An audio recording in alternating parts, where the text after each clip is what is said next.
Okay, good evening, folks. I got a couple of things going on I want to bring to you tonight. We're going to make us another batch of the concentrate, and I have batch one ready to go. It is a beautiful dark color. I will be putting them in these little 2-ounce jars like this. I have got to decide what I've got to put on the label as far as the ingredients, dosage, and then I have to put a legal disclaimer, is what my daughter told me. But I do have droppers, or I have a cap. So I've got those in, and I've got 24 of those. Now, as I'm cutting up the stalks, now this is just actually half of what I gathered the other day. As we're going along, I have discovered some things in doing this cooking that I want to share for y'all. I do also want to point out there is so much sap in these that it's dripping out of the stalks. So the thing that I noticed, now I put on there the description that these serriola tend to have a white sap. Then the virosa, now the serriola is the prickly. Now the virosa has, it starts as white, right there's some, and then it starts transitioning to a tan. I mean, it's just very subtle. It is very subtle. So in that batch that I just made, that was very small stalks, they were all primarily serriola that was about this big. The concentrate turned out a lighter color. I did 4 cups of the product, the plant, and then 4 cups of water. Cooked it down for 4 hours. I thought that would be a good way to start with a formula that would be easy to remember, and that then I could vary off of that, fine tune it. Now the great big batch that I made that turned out darker was, remember I had those stalks from the virosa that I dug up and I cut them because they got wilty. So there was a lot of the large virosa stalks in that, along with some serriola. And so I'm starting to wonder if that coloration does not necessarily mean how much of the beneficial chemical is in it, but simply which of the plant you're using. Now that is a theory that I am positing to you guys. Like I said, until I have a lab that I could test and see for sure, I can't really know. Now I do know from testing both batches, my benefit, pain relief, is quicker with the concentrate. I'm getting pain relief in 10 to 20 minutes instead of the 30 to 40 minutes that I get with just the leaves in its forms. So we're going to start cutting up these stalks while I talk about some other things. Now, I showed y'all how to go back and review my videos. We've done that. Sometimes I'm just going to break them. And so we've accomplished that. I want to make as much things available to as many people as I can. We've covered that. There was something else. Oh yeah, hitchhikers.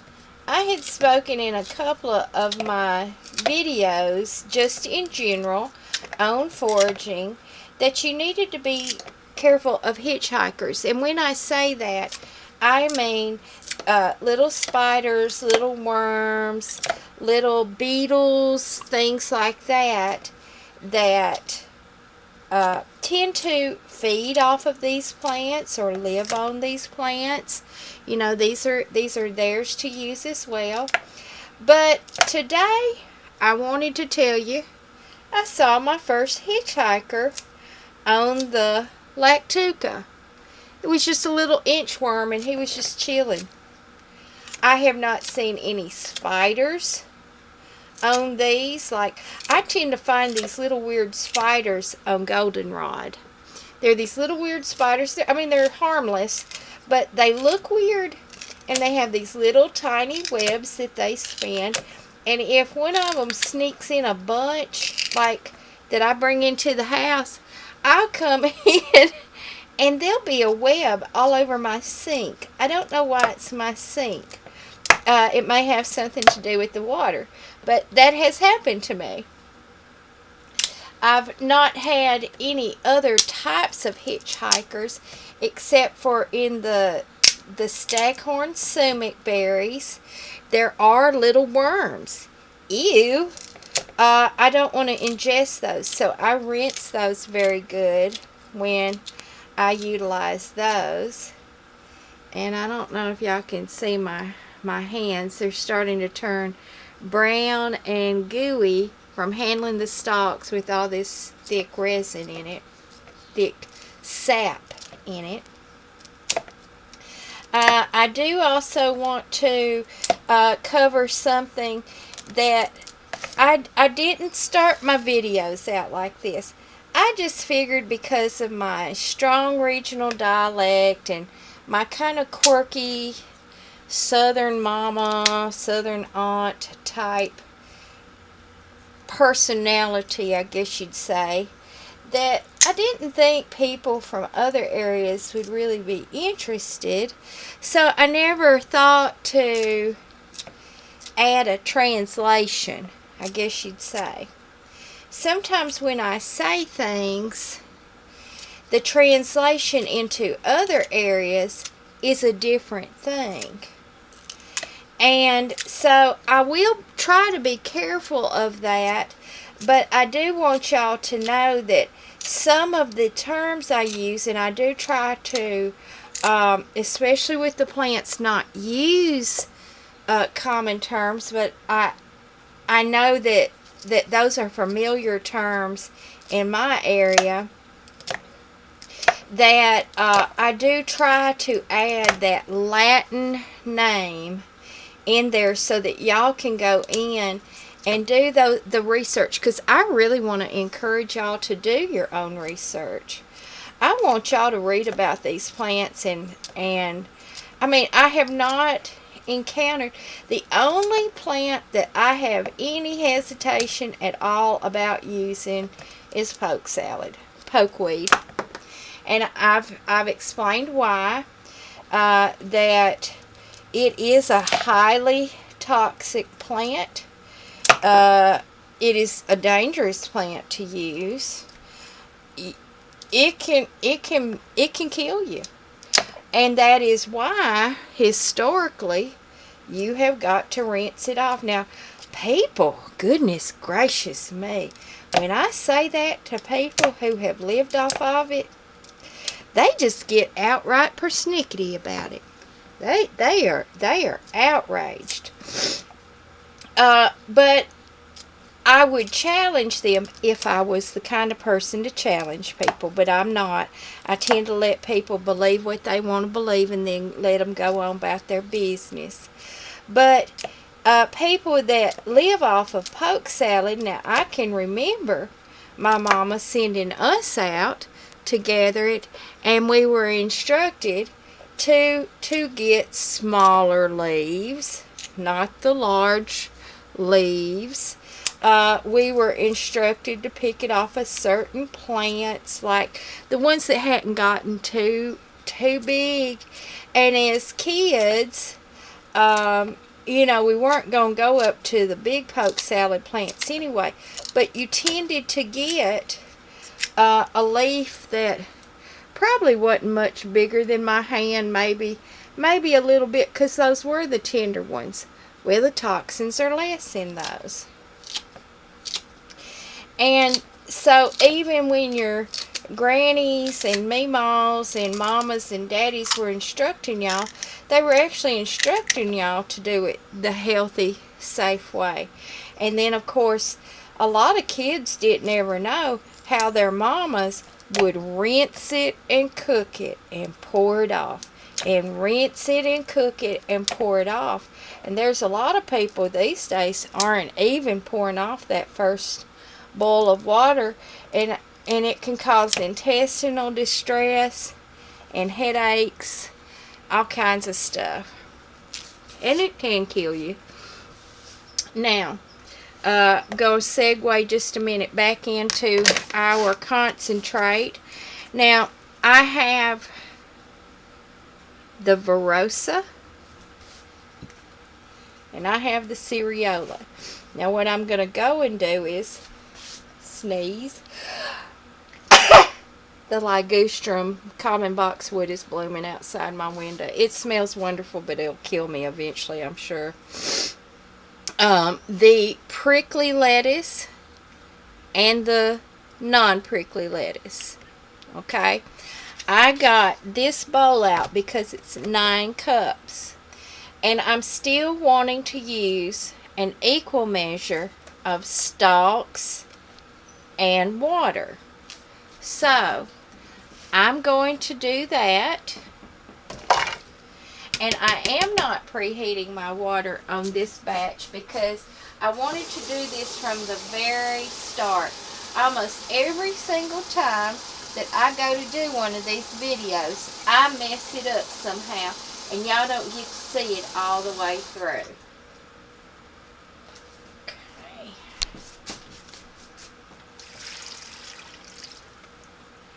But I'm using the camera that will record for 28 minutes. Now I'm going to turn it on. Let's see if y'all can see.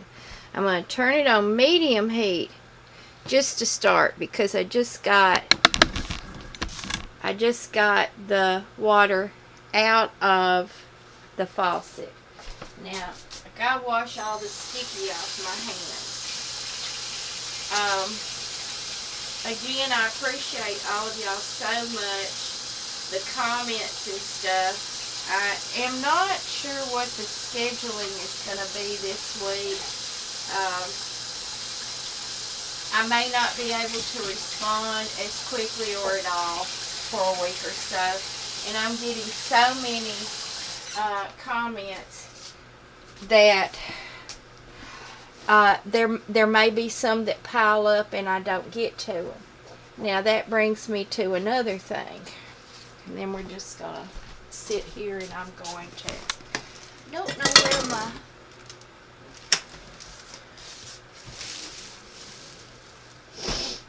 my squeezy thing is. I know y'all don't know what I'm talking about. It is, I had a squeezy thing that I could squeeze, a baster. Is that what it's called? A baster. I had one in here because that's what I was using before. Okay, so I may not get to do that right here in front of y'all. But I have been noticing that comments, now I had been noticing it from time to time, that a comment, you know how you get notifications, because y'all see them. I would get a notification for a comment, And then I would go in and respond to that comment and see that it had been left weeks ago. But I'd only just gotten the comment. Well, that hurts my feelings because I don't want someone to think that I didn't see it and at least like it and love it, because I want people to know that I am at least seeing the comment. And so then I started noticing here recently with the uptick of comments that they are out of order. It is not the most recent first. It is not the oldest first. There is no rhyme or reason as to when the comments show up on a video or in my notifications. So that irks me. But because I am a conservative and I am a Christian and I follow a great many conservative, right-leaning, I guess you would say, YouTubers. Now, some of those y'all would be really shocked that I follow, because some of them are not Christian, but they're very conservative. They still hold my same beliefs, and they're Americans, and they're very staunch about our rights, our constitutional rights. And I'm not going to get into politics, because again, what a person believes is their choice and their right, because I do believe in the Constitution. I was pre-law in college, and my teacher, my professor, was a judge, and he said the essential letter of the law is that your rights end where my nose begins. And we've started having some situations where that's not so. But our Constitution actually guarantees that. So these YouTubers that I follow are being penalized, and I see the same things. And some of them are so very mild in their beliefs. Like a lot of them are even kind of liberal, but they just want to be able to say what they want to say. That's called freedom of speech. And I support that. Even when they disagree with me, I support that. And so I've started seeing this kind of thing going on with YouTube and also on Facebook. And I suspect that because of not only the fact that I am bringing some alternative medicines that are contrary to what the government wants us to do and what the big pharma want us to do, and also that I back that with some Christian beliefs, I suspect that will be something that I will be being monitored for. And for those of you who have helped me so much, I am not trying to get monetized or anything like that on Facebook, because I actually see that's just not the way. I would rather just bring all my information to everybody free.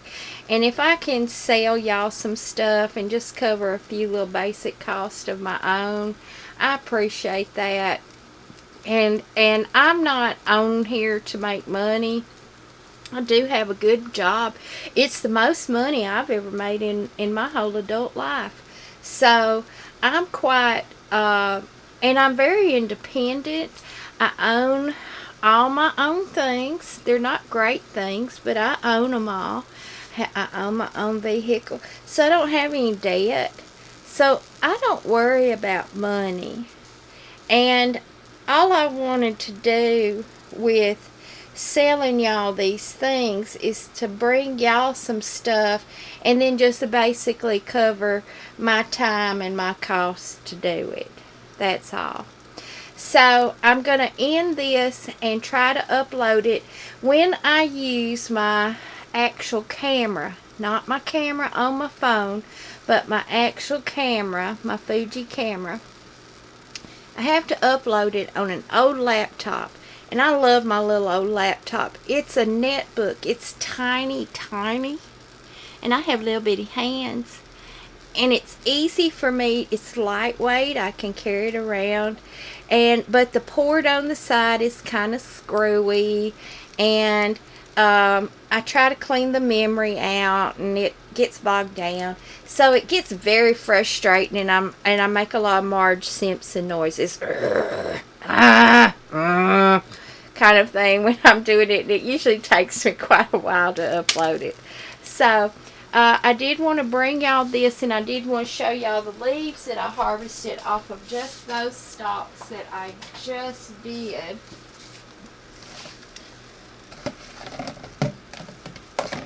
And these are ones, and I am finding that if I put them, I go ahead and put them in the refrigerator.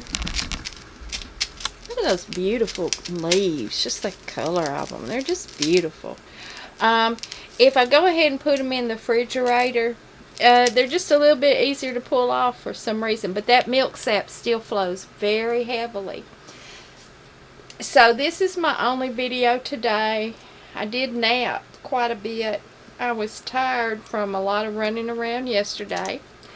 And like I said, I don't know if I'll get many more videos out this week, but we'll see what happens. And God bless you all out there. Y'all have been a great benefit to me. And you've restored my faith in people. I tend to isolate myself, but y'all brought me out. So until my next video, God bless you all, and remember to eat these wonderful wild things. And when I get my little bottles all filled up, my labels all done, and my price on them, I will do a video on that. So for now, good night.